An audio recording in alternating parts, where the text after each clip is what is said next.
Bismillahirrahmanirrahim. Assalamualaikum warahmatullahi wabarakatuh. Alhamdulillah wassalatu wassalamu ala rasulillah wa ala alihi wa ashabihi wa mawalah wa ba'du. Alhamdulillah kita berjumpa lagi dalam pembelajaran terjemah dan faham Al-Quran dengan metode sekejap. Dan saat ini kita sudah berada di surat Abasa, ya. Kita langsung saja, dan sebelumnya kita awali dengan membaca doa belajar terlebih dahulu. Bismillahirrahmanirrahim. Rabbi zidni ilma warzuqni fahma. Amin. Baik, kita artikan di setiap kata terlebih dahulu, dan selanjutnya nanti akan kita baca seluruh ayatnya. Kita mulai dari Abasa. Abasa itu artinya adalah bermuka masam, berwajah masam, ya. Dia berwajah masam. Wa dan tawalla, dia telah berpaling. Dia telah berpaling. An di sini adalah hanya sebagai kata tambahan yang kalau kita bisa tambahkan artinya adalah dengan kalimat karena. Ja'a telah datang, hu kepadanya, a'ma adalah orang yang buta, wa dan ma apa yang yudrika kamu ketahui, dan wa ma yudrika ini juga bisa diartikan secara simpelnya adalah dan tahukah engkau. Dan tahukah engkau, la'allahu, la'alla agar, hu dia, la'allahu, la'alla tidak hanya mempunyai arti agar, bisa juga artinya adalah semoga, bisa juga artinya adalah barangkali. Nah, maka mungkin lebih tepatnya dalam ayat ini mempunyai makna adalah barangkali. Ya zakka dari kata tazkiyah, zakat suci. Ya zakka dia mensucikan diri. Atau yadzakkaru dari kata zakkara. Yadzakkara artinya di sini artinya adalah mendapatkan pelajaran. Berarti atau dia ingin mendapatkan pelajaran. Fa lalu tanfa'ahu, tanfa'a dari kata manfaat, bermanfaat, hu baginya, adzikra dari kata ini, pelajaran itu, ya. Amma adapun man orang yang istaghna merasa cukup, fa lalu anta kamu, lahu la bagi atau kepada, tapi di sini diartikan adalah kepadanya. Tasadda mempunyai arti adalah memberi perhatian. Kamu memberi perhatian. Wa dan ma tidaklah, tidak, ya. Ala bagi, ka kamu, Allah di sini mempunyai makna adalah kalau tidak, ya, kalau tidak. Ya zakka mensucikan diri. Berarti di sini Allah ya zakka kalau dia tidak mensucikan diri. Kalau dia tidak mensucikan diri. Wa dan amma adapun man orang yang jaa datang, ka kepadamu, ka kamu, yas'a dari kata sa'a yas'a artinya berusaha dari kata sa'i, ya. Wa dan huwa dia, yakhsha takut, Fa, lalu anta, kamu, anhu, darinya, talaha, talaha sama halnya dengan seperti kita di surat Al-Takatsur, alhaakumut takatsur, telah melalaikan, ya. Talaha bisa mengartikan melalaikan, kamu lalaikan, atau kamu mengabaikan, ya, kamu mengabaikan. Kalla, sekali-kali tidak. Innaha, sesungguhnya dia, tazkirah, peringatan. Fa, lalu man, orang yang sya'a, menghendaki, zakarahu, zakarahu di sini artinya adalah dia akan mengingatnya. Dia mengingatnya. Fi, di dalam, suhufin, suhuf, lembaran, mukarramah, yang mulia, dimuliakan, mukarram, ya. Sering kita mendengar al-ustadz al-mukarram, ya. Berarti mukarramah di sini artinya adalah yang dimuliakan. Marfu'ah, marfu' dari kata rafa'a, artinya tinggi, yang ditinggikan. Mutahharah, yang disucikan dari kata taharah. Bi, dengan aidi, jamak dari yadun, artinya adalah tangan. Aidi, dengan tangan-tangan. Safarah, safarah itu adalah utusan dari kata safir. Safir itu kalau dalam bahasa Arab bisa juga mempunyai arti adalah duta, ya, utusan, duta. Berarti sering kita melihat di kedutaan besar, ya, maka disebut dengan sifarah, ya, sifarah, kedutaan besar, ya. Maka utusannya adalah, dutanya adalah safir. Safarah adalah utusan.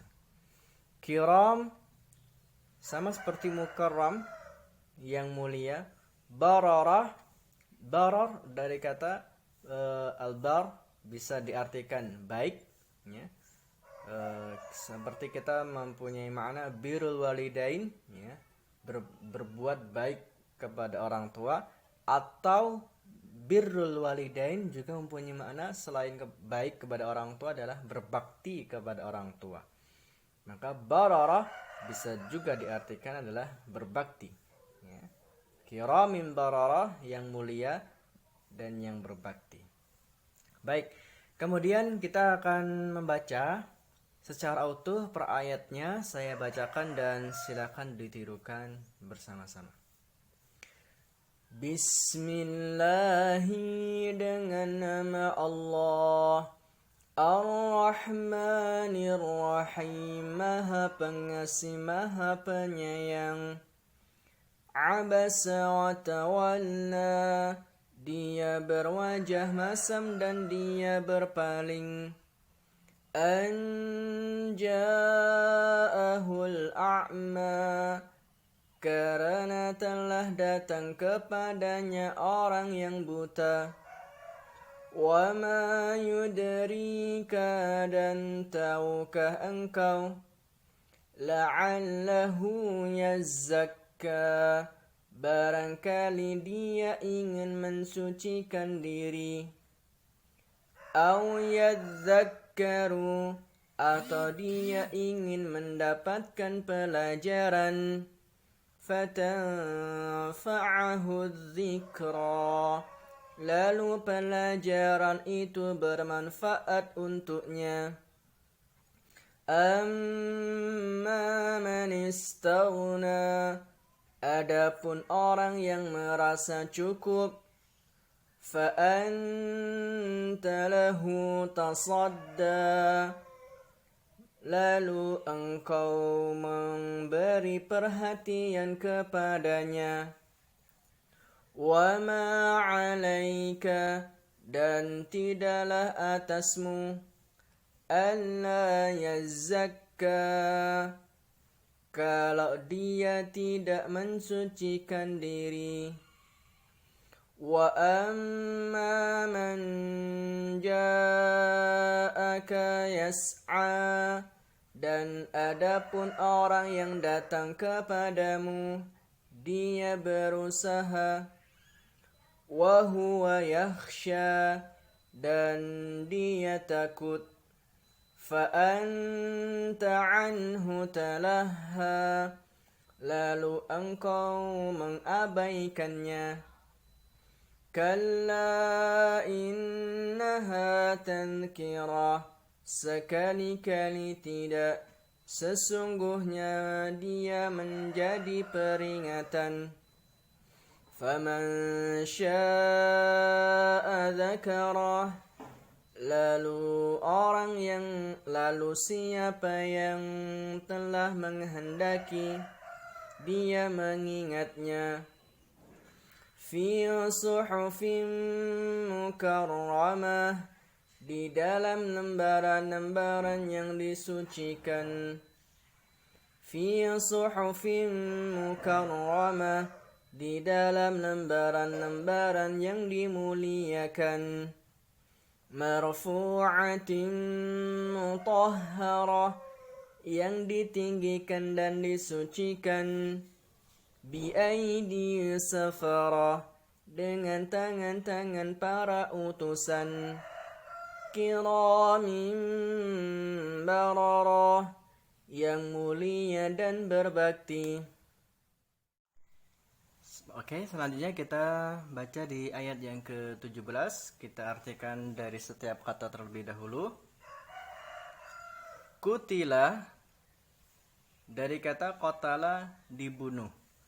Insan, manusia. Qutilal insan dalam ayat ini mempunyai makna adalah celakalah manusia. Jadi kalau secara arti bahasa sesungguhnya, manusia telah dibunuh. Secara maksudnya adalah sungguh manusia celaka atau celakalah manusia.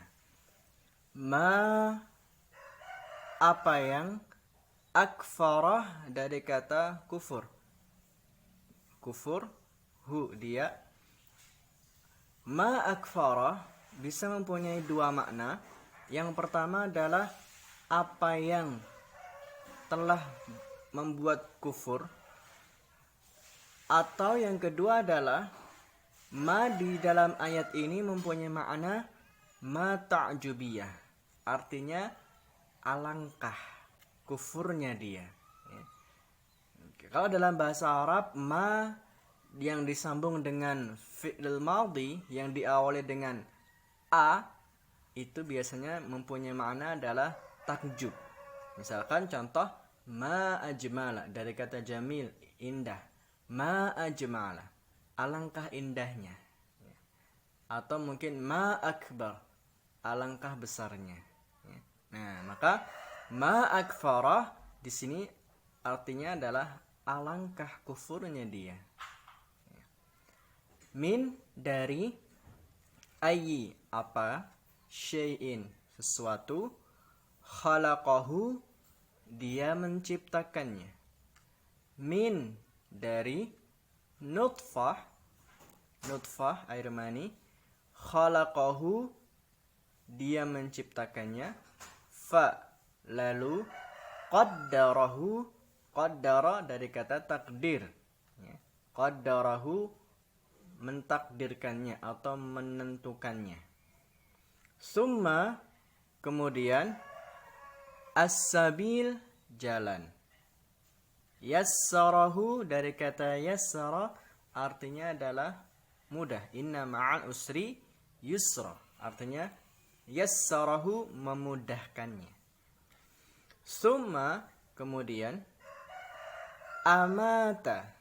amata dari kata mata, yamutu, maut, mati.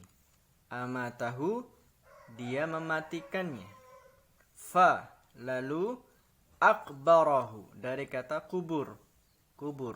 Ya. Maka di sini lalu dia menguburkannya. Summa, kemudian, idza, apabila, sya'a, dia menghendaki, ansyarahu, membangkitkannya. Ansyarahu, membangkitkannya. Baik, sampai ayat 22 dulu dan kita baca secara keseluruhan setiap ayat yang kita baca tadi. Dari setiap kata kita baca secara utuh. Saya bacakan dan silakan ditirukan bersama-sama mulai dari ayat 17. Qutilal insanu ma akfarah. Celakalah manusia, alangkah kufurnya dia. Min ayyi syai'in khalaqah.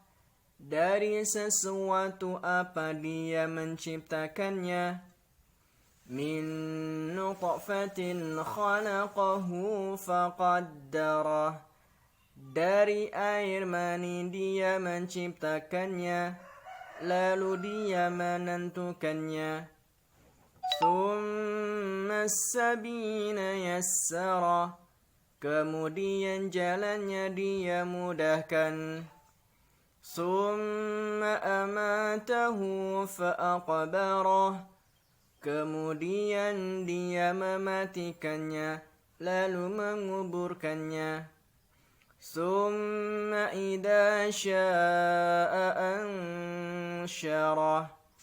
Kemudian apabila dia telah menghendaki, dia membangkitkannya.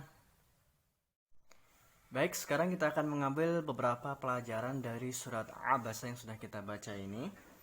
Surat Abasa adalah surat Makkiyah yang Allah turunkan untuk menjadi peringatan atau teguran dari Allah Subhanahu wa taala kepada Nabi sallallahu alaihi wasallam. Dengan sebab inilah sebagian orang-orang yang gulu atau berlebihan terlalu mengkultuskan Nabi sallallahu alaihi wasallam, mereka menganggap suatu hal yang baik untuk tidak membaca surat ini. Karena isinya berupa teguran kepada Nabi sallallahu alaihi wasallam. Namun kenyataannya justru ini surat adalah dalam rangka meninggikan kemuliaan Nabi sallallahu alaihi wasallam karena telah ditegur langsung oleh Allah dan beliau tidak segan untuk menyampaikan berita tentang teguran tersebut kepada umatnya. Nah, kita masuk ke dalam ayat yang pertama, Abasa wa tawalla. Sungguh dia berwajah masam dan berpaling. Dan ini satu bentuk teguran Allah yang begitu halus kepada Nabi. Karena apa? Allah tidak langsung menyebut engkau berpaling dan engkau bermuka masam. Tapi di sini Allah menggunakan dengan kata dhamir orang ketiga. Dia berwajah masam dan dia berpaling. Jadi tidak langsung menegur diri Nabi sallallahu alaihi wasallam, bukan engkau berpaling, engkau berwajah masam. Tapi Allah menegur dengan menggunakan kata ganti orang yang ketiga, dia berwajah masam. Nah, maka ini satu bentuk teguran Allah yang begitu halus kepada Nabi sallallahu alaihi wasallam. Dan kemudian di ayat berikutnya, anja'ahul a'ma. Sungguh telah datang kepadanya orang yang buta. Seluruh ahli tafsir sepakat bahwasanya sebab turunnya ayat ini adalah kisah tentang Abdullah ibn Maktum radhiyallahu anhu. Seorang sahabat yang buta ketika datang menemui Nabi sallallahu alaihi wasallam, dan pada saat itu Nabi sedang berdakwah kepada orang-orang kafir dan para pembesar-pembesar Quraisy. Datang dengan berbagai macam riwayat tentang siapa-siapa pembesar Quraisy itu yang Rasulullah dakwai. Ada yang menyebut di antaranya Utbah bin Rabi'ah, ada Abu Jahal bin Hisham, ada Abbas bin Abdul Muttalib, dan sebagian riwayat yang lain menyebut ada Umayyah bin Khalaf dan juga ada Ubay bin Khalaf. Dan ini semuanya adalah para pembesar-pembesar Quraisy.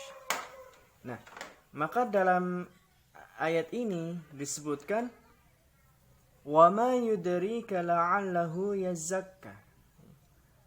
Dan tahukah engkau, barangkali Abdullah bin Maktum ini ingin mensucikan dirinya.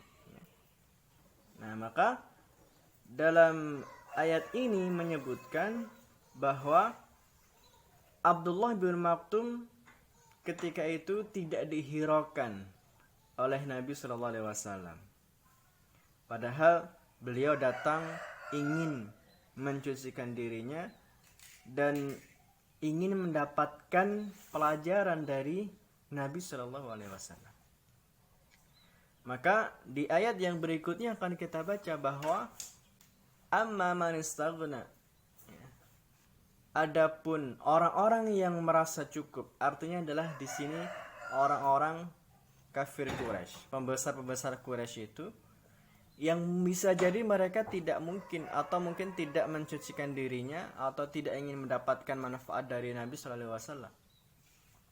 Dalam ayat ini kita bisa mengambil satu pelajaran bahwa memang betul di antara cara kita berdakwah adalah ketika kita datang langsung kepada pembesar-pembesar kabilah, pembesar-pembesar kaum. Ketika pembesar kaum itu sudah masuk Islam, sudah menyatakan loyalitasnya kepada Islam, maka akan sangat lebih mudah untuk memberikan dakwah kepada para pengikut-pengikutnya. Dan ini yang kemudian menjadi jalan Nabi Shallallahu Alaihi Wasallam untuk menyebarkan risalah Islam kepada para pembesar Quraisy terlebih dahulu. Kita pernah melihat juga bahwa Rasulullah juga mendatangi Taif dengan mengawali lewat pembesar-pembesarnya. Dan juga Rasulullah beberapa kali mengirimi surat-surat kepada raja-raja untuk mengajak masuk Islam, dan ketika pembesarnya itu sudah masuk Islam, maka pengikutnya juga akan lebih mudah untuk didakwai. Dan ini salah satu strategi dakwah Rasulullah SAW. Nah, kemudian di ayat berikutnya kita akan melihat bahwa wa ma 'alaika alla yazakka, dan tidak ada bagimu. Maksudnya di sini adalah dan tidak ada celah bagimu wahai Nabi, kalaulah mereka para pembesar-pembesar Quraisy itu mereka tidak mencucikan dirinya. Kenapa begitu? Karena Rasulullah hanya bertugas untuk menyampaikan risalah dakwah ini saja, tidak menjadi orang yang bisa menghakimi. Kalaupun mereka tidak masuk Islam, maka tidak ada celah dalam diri Nabi, karena Rasulullah hanya menyampaikan. Wa amma man ja'aka yas'a, dan adapun orang yang datang kepadamu itu, maksudnya adalah Abdullah bin Maktum, datang kepadamu dengan yas'a. Yas'a tadi kita mengartikan adalah berusaha. Jadi yas'a itu dari kata sa'i, artinya berusaha terus-menerus dengan penuh semangat. Maka ketika Siti Hajar ingin mencari air yang ketika itu dalam kondisi yang tidak ada air sama sekali untuk anaknya yang masih usia bayi, yaitu Ismail, yang kemudian Nabi mengatakan ini adalah sa'i, ya, ibadah sa'i antara bukit Safa dan Marwah. Artinya berusaha terus-menerus tanpa henti, berusaha untuk mendapatkan sesuatu tanpa mengenal putus asa, dengan penuh semangat terus berusaha. Wa huwa yakhsha, dan dia takut kepada Allah. Nah, coba kita lihat di ayat ke-8 dan 9 ini ada satu pelajaran penting bagi kita semuanya ketika kita ingin mendapatkan satu ilmu. Ada 3 hal yang ada dalam diri Abdullah bin Maktum. Yang pertama adalah kata ja'a, datang. Maka ilmu itu didatangi. Bukan ilmu itu datang dengan sendirinya kepada kita, tapi ternyata kita yang harus mendatangi ilmu. Kita yang harus mendatangi majelis-majelis ilmu. Kita yang harus mendatangi guru-guru kita untuk mendapatkan ilmu tersebut. Bukan ilmu itu yang datang kepada kita dengan sendirinya, tapi kitalah yang harus mendatangi ilmu. Yang kedua, adab kita dalam berthalabul ilmi adalah yas'a, penuh dengan semangat. Meskipun dalam kondisi daring virtual seperti ini, maka masih harus dengan semangat kita mencari ilmu. Wa huwa yakhsha, dan yang ketiga adab dalam kita menuntut ilmu adalah disertai dengan rasa takut kita kepada Allah Subhanahu wa taala. Maka dalam ayat yang lain disebutkan innama yakhsyallaha min ibadihi ulama, dan sesungguhnya orang yang paling takut kepada Allah adalah mereka para ahlul ilmi, para ulama. Sehingga ilmu yang kita dapat seharusnya semakin membuat kita takut dan tidak menyombongkan diri. Nah, rahimakumullah, maka di dalam ayat yang kita baca ini menjadi satu pelajaran bahwa adalah satu bentuk teguran Allah kepada Nabi SAW ketika mengabaikan Abdullah bin Maktum. Dan Abdullah bin Maktum ini termasuk sahabat yang dimuliakan. Di antara bentuk kemuliaan Nabi kepada Abdullah bin Maktum adalah Abdullah bin Maktum dijadikan sebagai pemimpin kota Madinah ketika Rasulullah berperang di luar kota Madinah. Jadi ketika Rasulullah meninggalkan kota Madinah, maka Rasulullah memberi mandat kepada Abdullah bin Maktum untuk menjadi pemimpin kota Madinah. Yang kedua, kemuliaan yang didapat oleh Abdullah bin Maktum adalah beliau menjadi muadzzinnya Rasulullah setelah Bilal bin Rabah. Jadi yang kita sering mengenal bahwa muadzin Rasulullah itu adalah Bilal bin Rabah saja. Ternyata tidak. Ada sahabat yang lain yang menjadi muadzin Rasulullah, yaitu adalah Abdullah ibn Maktum. Dan Abdullah bin Maktum ini khusus untuk adzan salat fajar saja. Khusus adzan salat fajar saja. Nah, ini diantara bentuk satu kemuliaan. Dan juga diantara bentuk satu kemuliaan Abdullah bin Maktum adalah setiap kali beliau datang kepada Rasulullah, maka Rasul mengatakan marhaban biman a'tabani fihi rabbi. Selamat datang orang yang Rabbku menegurku karenanya. Jadi Masya Allah, begitu mulianya Abdullah bin Maktum yang setiap kali datang kepada Rasulullah mengatakan kalimat ini, marhaban, selamat datang orang yang Rabbku menegurku karenanya. Nah, ikhwafillah rahimakumullah, maka menjadi satu ayat penting bagi kita bahwa mengambil satu kaidah dan mengambil satu faedah, berdakwah hendaklah tidak pandang bulu. Bagaimanapun objek dakwahnya, siapapun mereka, mau yang kaya, mau yang miskin, mau yang sakit atau yang sehat, semuanya kita tidak pandang bulu dalam kita menyampaikan risalah dakwah ini. Terkadang orang masih memandang berdakwah hanya untuk orang-orang yang kaya saja atau orang yang mempunyai materi saja, dan kemudian meninggalkan, mengabaikan mereka yang tidak mempunyai materi. Maka tentu ini menjadi satu kekeliruan yang harus kita luruskan bersama-sama. Dan tadi disebut bahwa ada para pembesar-pembesar Quraisy. Dan di antara pembesar Quraisy yang tadi disebut adalah ada Ubay bin Khalaf. Satu riwayat menyebutkan bahwa dan siapapun yang tidak memperhatikan salatnya, maka dia akan dikumpulkan bersama Ubay bin Khalaf ketika dia melalaikan salat karena sibuk dengan pekerjaannya. Jadi siapapun yang sibuk dengan pekerjaannya sehingga kemudian dia melalaikan salatnya, maka di hari kiamat akan dikumpulkan bersama Ubay bin Khalaf. Karena apa? Ubay bin Khalaf ini seorang saudagar yang kaya raya di kabilah saat itu. Dan karena kekayaannya itulah yang kemudian membuat dia menjadi pembesar-pembesar Quraisy. Kemudian yang berikutnya, pelajaran yang bisa kita ambil bahwa Al-Quran ini menjadi satu peringatan kepada kita semuanya. Dan di antara sifat-sifat yang Allah sebutkan untuk Al-Quran ini adalah fi suhufin mukarramah, di dalam lembaran-lembaran yang dimuliakan. Suhuf juga mempunyai makna adalah di lauhil mahfud. Al-Quran ada di Lauhul Mahfuz yang begitu mulia. Marfu'atin mutahharah, yang ditinggikan, yang disucikan. Maka di antara makna marfu'ah di sini adalah Al-Qur'an ditinggikan.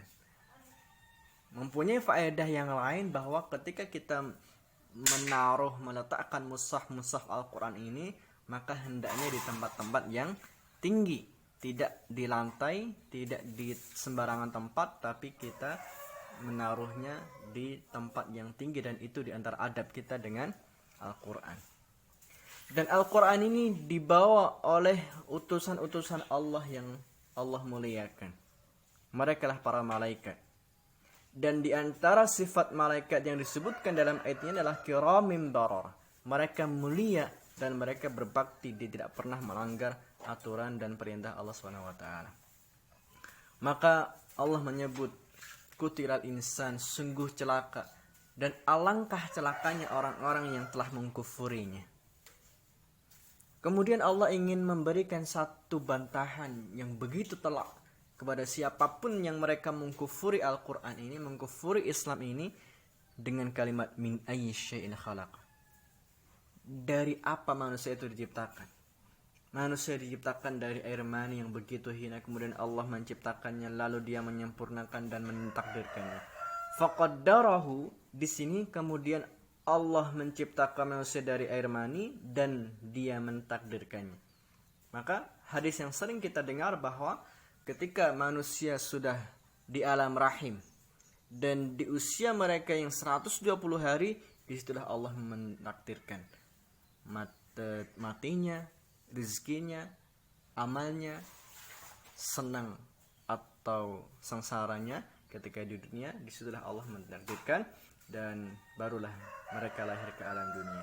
Summas sabila yassar, kemudian Allah memudahkan jalan keluarnya.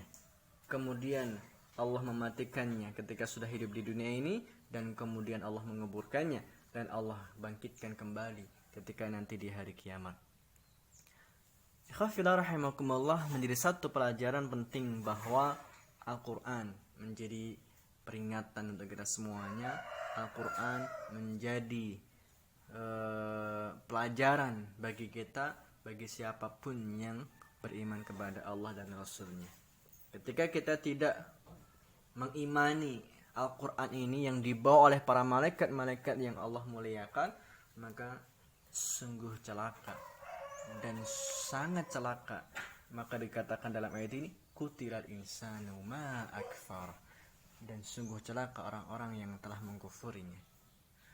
Demikian, semoga yang sedikit ini menjadi satu ibrah, pelajaran untuk kita semuanya, dan insya Allah akan kita lanjutkan di pertemuan berikutnya. Mohon maaf atas segala kekurangan. Billahi taufiq wal hidayah. Wassalamualaikum warahmatullahi wabarakatuh.